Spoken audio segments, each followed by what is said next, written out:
திண்டுக்கல் மாவட்டம் கொடைக்கானல் மலைப்பகுதிகளில் கோடைகால சுற்றுலா களைகட்ட தொடங்கியிருக்கிறது. விவரங்களோடு செய்தியாளர் மகேஷ் ராஜா இணைந்திருக்கிறார்.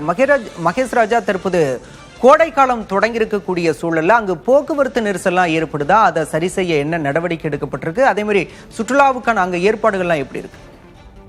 பாலா, தமிழக சட்டமன்ற தேர்தல் முடிவடைந்த பின்னர் தற்பொழுது வார விடுமுறையும் துவங்கியுள்ளதால் மலைப்பகுதிகளுக்கு சமவெளிகளில் நிலவும் வெப்பத்தை தணிப்பதற்காக சுற்றுலா பயணிகள் அதிக அளவில் வர துவங்கியுள்ளனர். வந்துள்ள பயணிகள் தற்போது நீங்கள் காட்சிகளில் பார்க்கும்படி ஏரிச்சாலையில் குதிரை சவாரி, மிதிவண்டி சவாரி செய்தும் ஏரியில் படகு சவாரி செய்தும் மகிழ்ந்து வருகின்றனர்.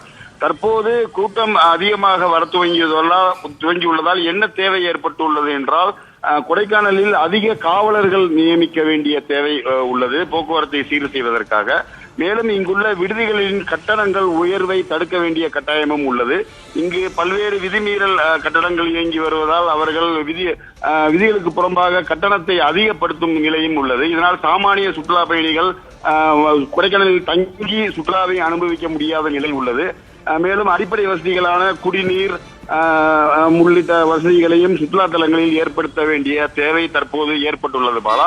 இதனை மாவட்ட ஆட்சியர் கவனத்தில் கொண்டு எதிர்வரும் நாட்களில் இதனை விரைவுபடுத்த வேண்டிய தேவையும் ஏற்பட்டுள்ளதாக இங்குள்ள உள்ளூர் மக்கள் தெரிவிக்கின்றனர் பாலா.